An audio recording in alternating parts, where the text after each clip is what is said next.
जब हम लाइब्रेरी की बात करते हैं, पुस्तकालय की बात करते हैं, तो इस शब्द से आप सब परिचित होंगे कि लाइब्रेरी क्या है, क्योंकि आपके स्कूल में भी लाइब्रेरी थी और आप जिस कॉलेज से पढ़कर आए हैं उस कॉलेज में भी लाइब्रेरी है।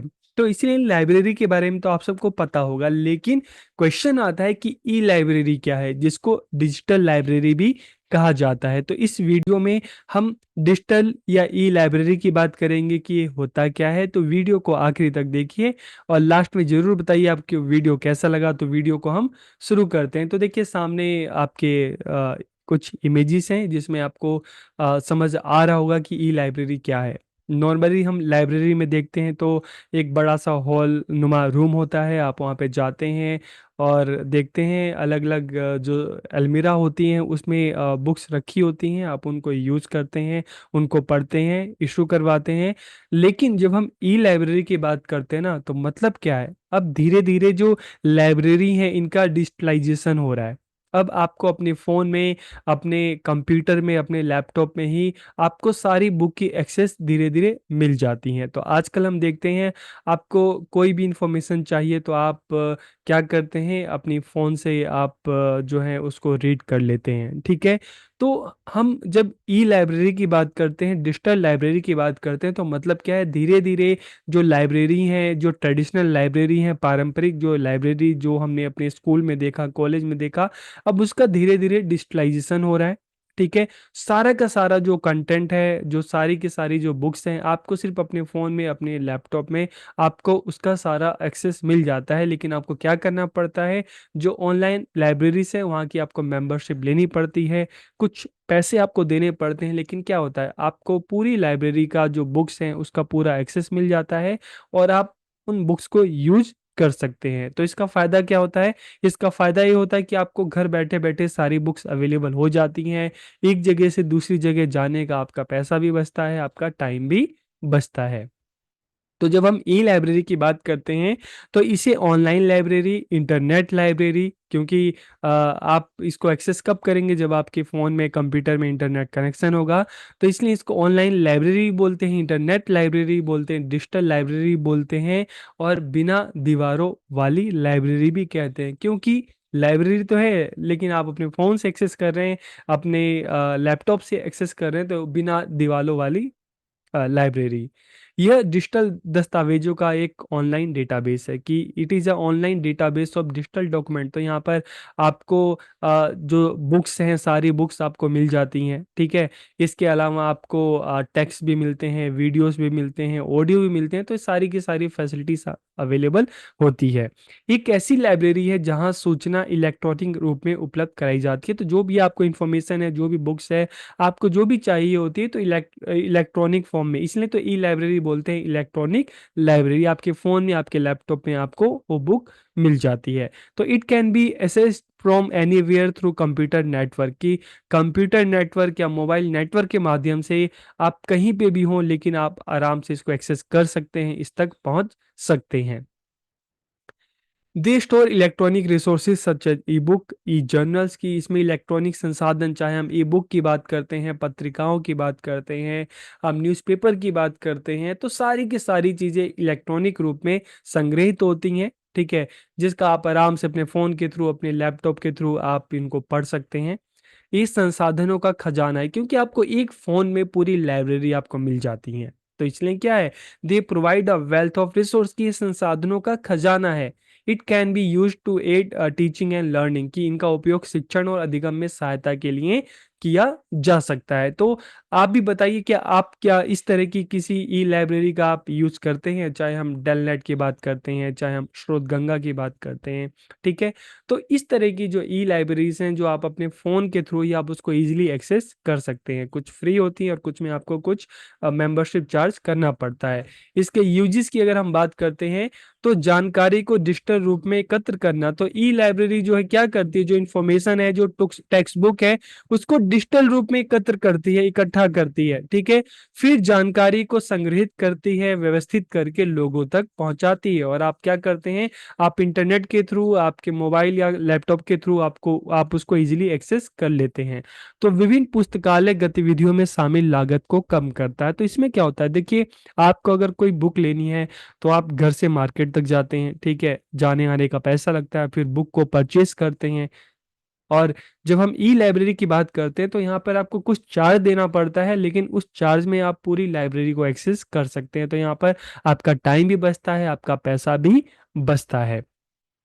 स्टोरिंग बुक्स इन डिजिटल फॉर्म की पुस्तकों को डिजिटल रूप से सुरक्षित किया जाता है। तो पूरी की पूरी लाइब्रेरी है, जो बुक्स है, उसको डिजिटल फॉर्म में, अक्सर आप गूगल पे सर्च करते होंगे ना, तो आपको पूरी की पूरी जो बुक है उसका पीडीएफ मिल जाता है, ठीक है।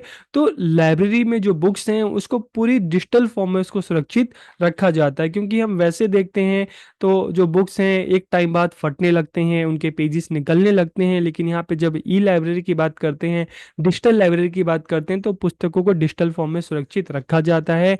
इसके अलावा सारी की सारी जब बुक्स हैं, ठीक है, एक सिस्टम में, हम एक मोबाइल में हम पूरी लाइब्रेरी को एक्सेस कर सकते हैं। तो इससे क्या होता है, स्थान की भी बचत होती है। नॉर्मली हम लाइब्रेरी देखते हैं ना, जितनी ज़्यादा बुक्स होती हैं उतनी बड़ी लाइब्रेरी होती है, लेकिन ई लाइब्रेरी में क्या है कि आप उसको फ़ोन के थ्रू सारा डाटा आप एक जगह आप इकट्ठा कर सकते हैं। तो इससे क्या होता है, स्थान की बचत होती है और पुस्तकों तक बेहतर पहुंच को सक्षम बनाता है, कि आप घर बैठे कहीं से भी आप जो भी आपको बुक्स चाहिए आपको अपने फ़ोन में ही मिल जाता है। तो इसका उपयोग शोध परियोजनाओं का समर्थन करने के लिए भी किया जाता है। अक्सर जब आप रिसर्च कर रहे हैं, किसी टॉपिक के बारे में ढूंढ रहे हैं, तो आप ई लाइब्रेरी के थ्रू आप अलग अलग बुक्स का यूज कर सकते हैं। Student can get various E book on it, कि विद्यार्थी इस पर विभिन्न ई पुस्तकें प्राप्त कर सकते हैं। जो भी बुक्स आपको पढ़नी है, जो आपकी फेवरेट बुक हो, आप ई लाइब्रेरी के थ्रू आप आराम से प्राप्त कर सकते हैं, पढ़ सकते हैं। आपको कहीं बुक खरीदने की जरूरत नहीं है, आपको कहीं मार्केट में जाने की जरूरत नहीं, आप घर बैठे बैठे इसको एक्सेस कर सकते हैं। शिक्षक अपनी स्वयं की सामग्री बनाकर इसे ई लाइब्रेरी के माध्यम से उपलब्ध करा सकते हैं। इसके अलावा इसमें जो हम चाहे लेक्चर की बात करते हैं, पावर पॉइंट प्रेजेंटेशन की बात करते हैं, अदर मटेरियल जिसमें हम टेक्स्ट की बात करते हैं, इमेजेस की बात करते हैं, ऑडियो वीडियो की बात करते हैं, सारी चीज़ें इसमें शामिल होती है। यह विद्यार्थियों को ऐसी सामग्री तक पहुंचने की अनुमति देता है जो बुक्स आपको मार्केट में नहीं मिल रही, तो वो बुक्स आप ई लाइब्रेरी के थ्रू आप उसको एक्सेस कर सकते हैं, उसको प्राप्त कर सकते हैं। अक्सर आपने अमेज़न में भी देखा होगा, तो वहाँ पर भी क्या होता है, वहाँ पे भी आपने किंडर देखे होंगे, ठीक है। तो क्या होता है उसमें, उसके थ्रू उसमें हजारों बुक्स होती हैं, आप उसको पढ़ सकते हैं।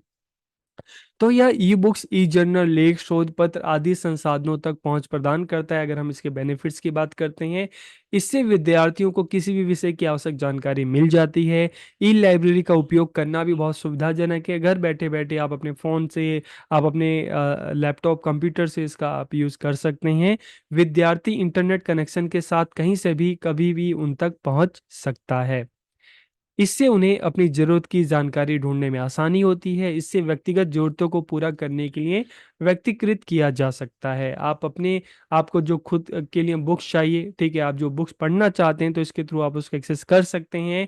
और ये संसाधनों को एक विस्तृत श्रृंखला तक पहुँच प्रदान करने का एक लागत प्रभावी तरीका है, ठीक है। तो लागत प्रभावी क्यों है, कि आप आराम से, आपको बुक्स, सारी बुक्स परचेज़ नहीं करनी, ठीक है। आपको क्या करना है कि आपको सिर्फ एक जो मेंबरशिप चार्ज होता है आपको देना है, ताकि आप पूरी लाइब्रेरी को एक्सेस कर सकें। और कुछ अगर हम एग्जांपल देखें digital e libraries in India, कि भारत में जो डिजिटल ई लाइब्रेरीज हैं, डिजिटल लाइब्रेरी हैं, ई लाइब्रेरीज हैं, तो उसको हम देखते हैं। सबसे पहले हम बात करते हैं national digital library of India, जो 2017 में बना और 2018 से ये पब्लिक के लिए ओपन हो गया। ऑनलाइन मतलब पब्लिक इसको यूज़ कर सकती है। फिर हम अपने पार्लियामेंट की बात करें, तो वहाँ पे भी पार्लियामेंट डिजिटल लाइब्रेरी है, जहाँ पे उनकी पूरी इंफॉर्मेशन है।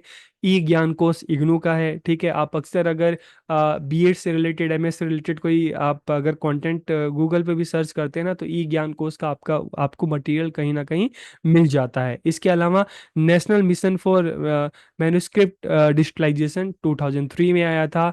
फिर traditional knowledge digital library, V V Giri national labour institute digital archives Khuda Bakhsh oriental public library, Indira Gandhi memorial library university of Hyderabad में है। स्रोत गंगा की हम बात करते हैं। इसके अलावा ई स्रोत सिंधु की बात करते हैं, कर्नाटका डिजिटल पब्लिक लाइब्रेरी। तो ये कुछ उदाहरण हैं डिजिटल लाइब्रेरीज के, कुछ एग्जांपल्स हैं।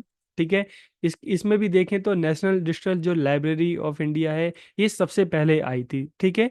तो ये भी काफ़ी हम बात करते हैं, काफ़ी इम्पोर्टेंट है। तो ये कुछ ई लाइब्रेरीज हैं।